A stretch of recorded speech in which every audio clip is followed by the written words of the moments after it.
শুধু দর্শক, আমরা পহেলা বৈশাখে আজকে 12টি স্পট ধারাবাহিকভাবে আমরা কাজ করছি।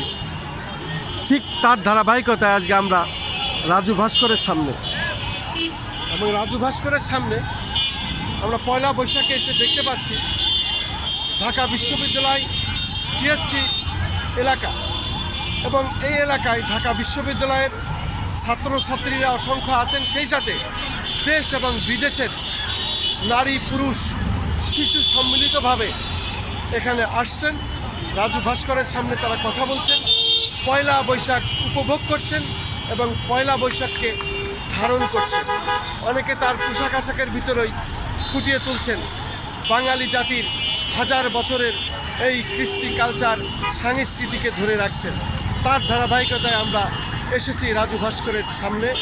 আজকের এই 12টি পর্ব আমরা করে যাচ্ছি, তার 7ম পর্ব এটা আমাদের চলছে রাজু ভাস্করের সামনে।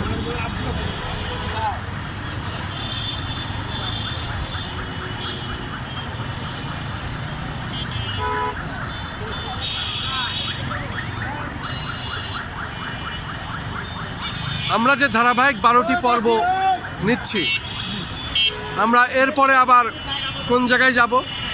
জাতীয় কবি কাজী নজরুল ইসলামের কবরস্থানে, সমাধি স্থানে, এবং শহীদ হাদির কবরও সেখানে আছে। মূলত আজকে পয়লা বৈশাখ সরকারকে এটাই জানান দেয়া যে এদেশের যারা কৃতিত্ব মানুষ তাদেরকে তুলে ধরা, তাদেরকে স্মরণ করা। আজকে জাতীয় কবি কাজী নজরুল ইসলামের মাজারেও আমরা যাচ্ছি, সেখানে শ্রদ্ধা নিবেদন হবে, দোয়া মোনাজাত হবে।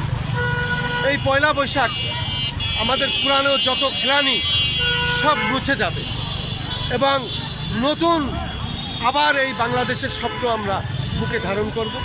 সেই প্রত্যাশায় আমরা চলব, যেহেতু বিদ্রোহী কবি, জাতীয় কবি এবং আমাদের ভালোবাসার কবি, সাম্যের কবি কাজী নজরুল ইসলাম, যিনি বিশ্বের দরবারে আমাদেরকে তুলে ধরেছেন, এই বাঙালি কবি কাজী নজরুল ইসলাম। আমরা এখন সেখানেই যাচ্ছি।